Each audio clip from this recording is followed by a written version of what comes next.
Halo semuanya, kembali lagi di channel Red Portal. Di dalam industri game, sudah menjadi hal yang lumrah apabila developer mencoba untuk menyuntikkan berbagai mekanik ke dalam gamenya. Diharapkan, dengan mekanik tersebut, dapat membuat game yang mereka ciptakan menjadi lebih menarik untuk dimainkan.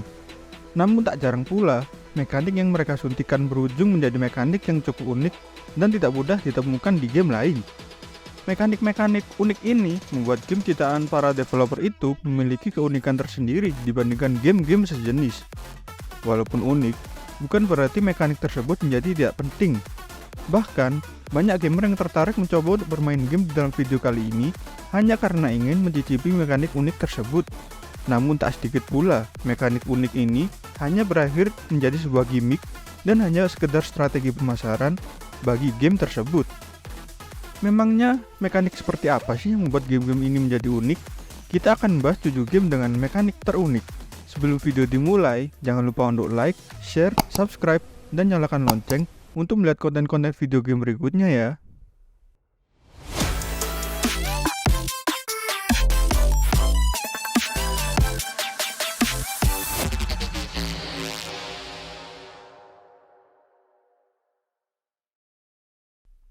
Kedip, SCP Containment Breach.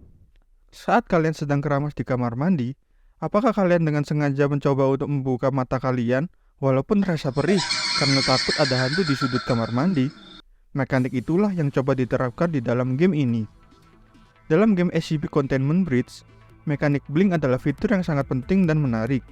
Mekanik ini adalah mekanik yang dimiliki oleh player yang berperan sebagai Class D, mencoba untuk keluar dari fasilitas SCP. Karakter pemain memiliki kemampuan untuk berkedip dengan menutup mata dan membuka matanya. Namun yang membuat mekanik ini menarik adalah hadirnya SCP-173, salah satu entitas paling berbahaya di dalam game ini. SCP-173 adalah patung beton yang akan diam pada saat mata pemain terbuka. Namun begitu karakter pemain mengedipkan mata, SCP-173 akan bergerak dengan sangat cepat dan menyerang pemain. Oleh karena itu, pemain harus bijaksana dalam menggunakan mekanik blink ini. Mereka harus terus menjaga mata terbuka ketika berada di dekat SCP-173. Agar patung tersebut tetap diam, mereka harus terus menjaga mata terbuka ketika berada di dekat SCP-173 agar patung tersebut tetap diam. Namun mereka juga harus berkedip secara teratur untuk menjaga kesehatan mata karakter pemain. Mekanik blink ini menambahkan unsur ketegangan dan tantangan dalam bermain game karena pemain harus terus-menerus memperhatikan posisi SCP-173 dan merencanakan kapan harus berkedip dengan bijaksana untuk tetap selamat. Kerasukan Driver San Francisco. Apakah kalian pernah melihat mobil mewah di jalanan dan berkhayal bagaimana jadinya bila kalian menjadi supir dari mobil tersebut? Konsep inilah yang ditawarkan oleh game ini. Dalam game Driver San Francisco, mekanik kerasukan adalah salah satu fitur unik yang membuat permainan ini menarik dan berbeda dari game balapan lainnya. Mekanik ini berkaitan dengan kemampuan karakter utama, Tanner, yang mengalami kecelakaan dan mengalami kondisi koma setelahnya. Dalam keadaan koma, Tanner ternyata memiliki kemampuan khusus, yaitu bisa mengendalikan orang lain yang berada di dalam mobil di sekitarnya. Dengan begitu, pemain dapat bersarang ke dalam kendaraan lain dan mengambil alih kendali dari pengemudi, sambil tetap menyaksikan mobilnya sendiri dari perspektif kamera di atas. Mekanik kerasukan ini memungkinkan pemain untuk dengan cepat berpindah dari satu mobil ke mobil yang lain tanpa batasan geografis. Hal ini memberikan kesempatan kepada pemain untuk bermain dengan berbagai jenis mobil yang berbeda-beda dan menghadapi berbagai tantangan balapan dengan strategi yang berbeda. Selain itu, mekanik kerasukan ini juga digunakan untuk menyelesaikan berbagai misi dalam permainan. Pemain dapat menggunakan kemampuan Tanner untuk mengambil alih kendaraan lawan, menghentikan pelarian, atau menghadapi berbagai situasi balapan yang menegangkan. Mekanik ini memberikan nuansa unik dalam permainan balapan, karena pemain merasa memiliki kendali yang luar biasa atas berbagai mobil di jalanan. Dengan berpindah-pindah kendaraan, pemain dapat merasakan sensasi balapan yang berbeda-beda, mencoba mobil-mobil klasik, kendaraan mewah, atau bahkan truk besar. Analog kanan, Rise to Honor. Dalam game Rise to Honor, mekanik analog kanan menghadirkan fitur unik yang memberikan keunikan dalam sistem pertarungan dan interaksi karakter utama dengan lingkungannya. Karakter yang sangat dikenal di zaman itu yaitu Jet Li. Mekanik analog kanan dalam game Rise to Honor mengacu pada penggunaan joystick kanan pada controller untuk mengendalikan gerakan tangan Jet Li. Pemain dapat melakukan berbagai serangan dan gerakan khusus untuk menggerakkan joystick kanan ke arah yang berbeda saat melakukan pertarungan. Pertarungan dalam game ini sangat dipengaruhi oleh mekanik analog kanan. Pemain bisa melakukan serangan jarak dekat, serangan balasan, dan bahkan serangan bertahap dengan menggerakkan joystick kanan dengan kombinasi yang berbeda. Gerakan dan serangan yang tepat memungkinkan pemain untuk menghindari serangan musuh dan menghadapi berbagai situasi pertarungan dengan lebih efektif. Selain itu, mekanik analog kanan juga memungkinkan Jet Li untuk berinteraksi dengan lingkungan sekitarnya secara dinamis. Pemain dapat melakukan gerakan khusus seperti berlindung di balik benda, mengambil senjata dari musuh, atau menghindari rintangan dengan menggerakkan joystick kanan dengan presisi. Kewarasan Eternal Darkness. Dalam game Eternal Darkness Sanity Requiem, kewarasan merupakan elemen gameplay yang sangat penting dan unik. Ceritanya berfokus pada karakter bernama Alexandra Roivas yang menyelidiki pembunuhan kakeknya. Dan saat menyelidiki berbagai misteri, dia menemukan buku aneh yang menyebabkan kewarasan dan kenyataan mulai terdistorsi. Mekanik kewarasan dalam Eternal Darkness didasarkan pada bar meter kewarasan di sudut layar yang menunjukkan tingkat kewarasan karakter pemain. Saat karakter terlibat dalam pertempuran dengan makhluk supernatural atau menghadapi situasi menakutkan, tingkat kewarasan akan menurun.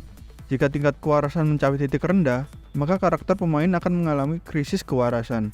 Krisis kewarasan adalah fitur unik dalam game ini, di mana layar akan mengalami bug dan mengelabui pemain dengan membuat mereka percaya bahwa perangkat game mengalami gangguan teknis. Layar TV bisa berubah menjadi hitam, volume suara berkurang, atau karakter akan mengalami peristiwa aneh seperti melihat darah mengalir dari langit. Selain itu, mekanik kewarasan ini juga mempengaruhi permainan secara keseluruhan.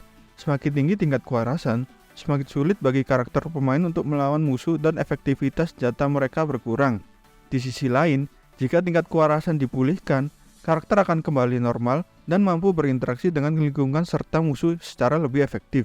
Mekanik kewarasan dalam Eternal Darkness memberikan sentuhan unik dalam gameplay dan cerita dari game ini. 2 karakter 1 kontrol. Brothers: A Tale of Two Sons. Apa yang ada di benak kalian saat melihat 2 karakter ada di dalam satu layar bersamaan? Kalian mungkin berpikir kalau satu karakter akan kalian mainkan, sedangkan karakter lainnya antara digerakkan oleh AI atau digerakkan oleh orang lain. Namun hal tersebut tidak terjadi di dalam game ini. Dalam game Brothers: A Tale of Two Sons adalah pengendalian 2 karakter menggunakan satu kontrol.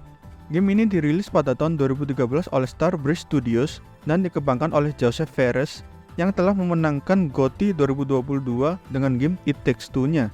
Ceritanya mengikuti perjalanan 2 saudara, Naya dan Nai, yang berusaha menyelamatkan ayah mereka yang sakit dengan mengembara melintasi dunia fantasi yang indah dan penuh tantangan. Mekanik 2 karakter satu kontrol ini berarti bahwa pemain mengendalikan Naya dan Nai secara bersamaan. Saat bermain dengan 2 karakter ini, pemain akan menggunakan 2 controller analog atau 2 joystick pada satu controller. Naya dikendalikan menggunakan joystick sebelah kiri, sementara Nai dikendalikan menggunakan joystick sebelah kanan. Pemain harus menggunakan kedua karakter ini secara bersamaan untuk menyelesaikan berbagai teka-teki dan mengatasi rintangan dalam perjalanan mereka. Misalnya, pemain harus mengendalikan Naya dengan satu tangan sambil mengendalikan Nai dengan tangan lainnya untuk menyelesaikan teka-teki yang memerlukan kerjasama di antara keduanya. Mekanik ini menciptakan perasaan pengalaman bermain yang unik dan menyentuh. Pemain merasa terlibat secara mendalam dengan cerita dan hubungan saudara-saudara ini, karena mereka harus bekerja bersama untuk mencapai tujuan bersama. Tenaga matahari, Boktai, The Sun is in Your Hand. Apa yang ada di benak kalian saat mendengar game yang ditenagai oleh sinar surya? Tidak, ini bukan game yang benar-benar menggunakan matahari untuk bisa menyala. Namun game ini mengharuskan kalian menggunakan matahari agar bisa bertarung. Dalam game Boktai, The Sun is in Your Hand, tenaga matahari, solar energy, menjadi elemen mekanik yang sangat penting dan unik. Game ini dirilis pada tahun 2003 oleh Konami dan dikembangkan oleh Hideo Kojima, pencipta Metal Gear Solid. Mekanik tenaga matahari ini terikat erat dengan protagonis game, Jengo, yang merupakan pemburu vampir. Karakter utama ini dilengkapi dengan senjata khusus bernama Gun del Sol, yang menggunakan matahari sebagai sumber kekuatannya. Dalam permainan ini, pemain harus memanfaatkan sinar matahari untuk mengisi meter tenaga matahari di senjata Jengo. Hal ini bisa dilakukan dengan bermain di luar ruangan pada siang hari atau dengan mendekati sumber cahaya seperti lampu. Ketika meter tenaga matahari penuh, senjata Jengo menjadi lebih kuat dan mampu mengalahkan musuh-musuh supernatural yang kuat, termasuk vampir. Mekanik seperti ini dapat digunakan menggunakan fitur Game Boy untuk mendeteksi adanya matahari. Tidak hanya itu, tenaga matahari juga digunakan untuk menghadapi tantangan teka-teki dalam game. Ada beberapa puzzle yang melibatkan sinar matahari, di mana pemain harus mengarahkan sinar matahari ke tempat-tempat tertentu untuk membuka pintu, mengaktifkan mekanisme, atau mengungkap rahasia di dalam labirin di bawah tanah. Mekanik tenaga matahari memberikan gameplay yang unik karena pemain harus memperhatikan waktu dan mencari cara kreatif untuk mengisi meter tenaga matahari saat diperlukan. Ini juga menambahkan elemen realisme dalam game, karena pemain harus mempertimbangkan cuaca dan kondisi sinar matahari saat bermain. Chill, The Getaway. Dalam game The Getaway, suasana bersantai adalah elemen yang menarik karena memberikan kontras dengan aksi dan ketegangan yang ada di dalam cerita game ini. The Getaway adalah game action adventure yang dirilis pada tahun 2002 oleh tim Soho untuk konsol PlayStation 2. Meskipun game ini dikenal dengan aksinya yang intens dan cerita seriusnya, terdapat momen-momen santai di antara adegan-adegan aksi saat karakter pemain, Mark Hammond, tidak sedang berada di dalam misi atau pertarungan. Pemain memiliki kesempatan untuk menjelajahi dunia open world yang menyerupai kota London dengan suasana yang tenang. Dalam momen-momen santai ini, pemain dapat berjalan-jalan di jalanan kota, berinteraksi dengan NPC, atau mengemudi dengan tenang menikmati pemandangan. Pengalaman ini memberikan nuansa realistis dalam game karena menampilkan sisi kehidupan sehari-hari di tengah kisah yang penuh ketegangan dan intrik. Selain itu, ada juga fitur bonus seperti bermain biliar atau pergi ke klub malam untuk menghibur karakter pemain dan menambahkan lapisan realisme dalam dunia game. Dengan suasana bersantai ini, The Getaway memberikan momen pernafasan bagi pemain di tengah perjalanan aksi yang menegangkan. Ini memungkinkan pemain untuk menjelajahi dunia game dengan lebih leluasa dan mengeksplorasi sisi kehidupan karakter yang lebih mendalam. Itu dia adalah mekanik-mekanik unik yang ada di dalam video game. Sebenarnya masih banyak mekanik yang tidak kami sampaikan, namun kami tidak mungkin menyebutkan semuanya di dalam satu video. Sebagai gantinya, kalian bisa menuliskan di kolom komentar di bawah mengenai mekanik apa yang belum kami sebutkan dan lebih layak untuk masuk ke dalam video. Jangan lupa like, share, subscribe, dan nyalakan lonceng agar tidak ketinggalan video-video kita selanjutnya ya.